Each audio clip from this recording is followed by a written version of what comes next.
Hi everybody, welcome to Reading Into It. Before we get started, I'd like to put out a warning that this episode contains graphic content, particularly gore. It features scenes from the movies Deadpool and Logan and from their comics. I have blurred the screenshots, but if you don't like blood, you might not want to continue with the video. I'm assuming if you're watching, you aren't too bothered by it. Oh, also, there might be tiny spoilers. I'm your host, Nikki Boylan, and this week we are exploring the advent of R-rated comic book movies and the opportunities that arise with them.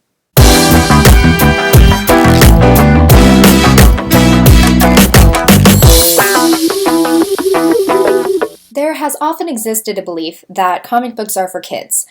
Certainly, superheroes are very popular with children, and toys and comic books, etc. are often marketed towards them. Perhaps it's the medium, stories told in pictures, that makes it seem like comics are for kids. Many superhero storylines are fairly tame, if not kinda campy, especially from the 60s. The Comics Code of Authority regulated the content of these comics, limiting the appearance of drugs, violence, and swearing. However, as time has gone on and censorship has lessened its grip, comic books and graphic novels in general have become less and less kid-friendly, mother-approved. It's probably fair to say that the first comic book movies weren't all that violent. Some were almost unbelievably comical.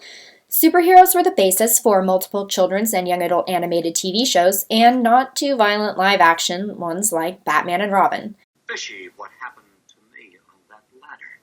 You mean where there's a fish, there could be a penguin? But wait! It happened at sea. See? See for Catwoman.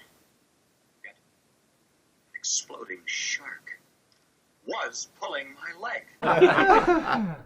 In the year 2000, however, there was a breakthrough for superheroes in cinema. Where films like Superman in the 80s were considered classics, it wasn't until the first Spider-Man film that superheroes reached the modern cinematic era with new uses of CGI and fast-paced action scenes. Then, in 2007, Spider-Man 3 took on questions of revenge, duality, and anger, and while it is considered the least of the original trilogy, there is no doubt that it was a turn in a different direction for comic book films. Thus, it wasn't really until the 2000s that superhero movies began to take on darker content. The question of how far can we go with comic movie directors completely changed with Christopher Nolan's The Dark Knight in 2008. After many years of failed attempts at a serious take on the character, it was the first adaptation to reach critical success. Due to its PG-13 rating, it did not need to tone down the darker aspects of the Batman character, and set the precedent for DC's slew of serious comic book films. The Dark Knight was a comic book movie that, for the first time, was more than something taken from a comic's pages adapted for the screen. It was its own crime thriller as well as a superhero film, and this is where it succeeded. The Dark Knight trilogy became known for its gritty cinematography, imagery, and exposition. The film rating system can oftentimes get confusing. Films are rated by parents, who then give their reasons for the rating, blood, violence, etc. G means for everyone. PG means you probably shouldn't bring your toddler. PG-13 means you can bring your teenager, but you might be covering their eyes the whole time. R means anyone under 17 needs a parent. And NC-17 means no admittance to anyone under 17 without an ID. If you look at it, there are a strange myriad of PG-13 films. Amazing Spider-Man and Dark Knight are both rated PG-13, although Dark Knight is considerably more mature. The difference between a PG-13 and an R rating is as follows. The F word as a verb. Used once or twice as an expletive is A-okay, kids.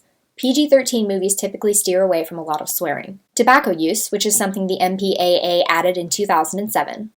Hard drugs. If mentioned or glossed over, might be given a PG-13 rating, but any demonstration of use earns a movie an R. Nudity. A shirtless man might just squeak out a PG-13 rating, but full frontal nudity of men will get an R. Fully naked women are prominent in PG-13 movies like Titanic. Sex is banned. Don't even think about it. And if it's homosexual, slap an NC-17 rating on that shit. Extreme and graphic violence. Copious amounts of blood and guts tends to earn a movie an R rating. When it comes to comic book heroes, only number 5 has ever really come into question. Even then, it's usually comic superhero violence. Punching, kicking, a really comical lack of blood. 2 heroes, anti-heroes, in particular allow for more violence than any superhero run combined. Deadpool and Wolverine. What Deadpool and Wolverine share in common is that their mutant powers allow them to regenerate and heal, effectively making them immortal. Violence, blood, and guts are prevalent in their comics and stories, and in Deadpool it's often played for laughs. He underreacts to everything, from blowing himself up to getting strangled by his own intestines, and often escapes sticky situations by cutting off his own limbs. Thus, when his movie was announced, and we all thought about the Merc with the Mouth, we prayed to comic God that it would get an R rating. It was expressed that making it PG-13 would be Marvel's greatest mistake. And it was kind of a gamble. Would people really take an R-rated comic book movie seriously? The movie debuted in February 2016 and immediately rocketed to box office stardom, earning $132.7 million in its opening weekend. It's kind of a reflection on how people see comic book movies that multiple warnings were issued before the film's release, pleading with parents to leave their kids at home.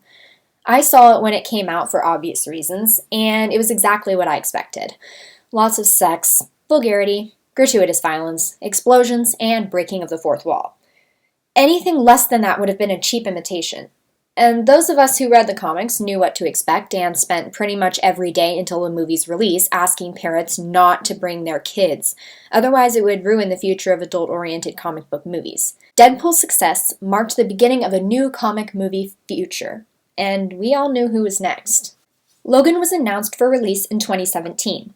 It was as we expected. The last Wolverine movie features Hugh Jackman playing the title role one final time. He is accompanied by Patrick Stewart as the Professor, who is plagued by Alzheimer's and epilepsy, and Stephen Merchant as Caliban. It is also the film debut of Daphne Keane, who plays Laura Howlett. As expected, from a film placed in a dystopian future, it was dark, emotional, and violent. And it needed to be. The explicit violence and swearing is what gave the film an R rating. And there was blood. Lots and lots of blood. Also child violence and really brutal murder. Holy shit, that was brutal. Why am I watching this? I want to go home. Much like Deadpool, Logan was a critical and box office success, grossing $612 million worldwide as of June 4, 2017. The response to an R-rated film was overwhelmingly positive. In a poll by Fandango, 71% of moviegoers believed that more superhero movies should be rated R, and 86% desired a more violent X-Men movie in the future. I'm inclined to agree. While I don't want producers and directors to make superheroes more gritty than they need to be, some characters would be better represented on film if they weren't restricted by a PG-13 rating. Certain heroes would not do well with an R rating, like Spider-Man or Captain America. Deadpool and Logan, though, whose comics are filled with violence, nudity, and vulgarity, could only truly be successful without the restrictions. So now I ask what you think. Do you want to see more R-rated superhero movies in the future? Which storylines and characters do you think need an R rating? Let me know in the comments, and also by tweeting me at Nikki_Boylan. I would love to hear from you. As always, I've been your host, Nikki Boylan, and thanks for watching Reading Into It. Next time, to celebrate Pride Month, we will be talking about LGBTQ characters and actors and writers' reactions to them. Do you like what we do here at Infinity Break and want to help us create and fund more shows like this one? Please donate to our Patreon at patreon.com/InfinityBreak.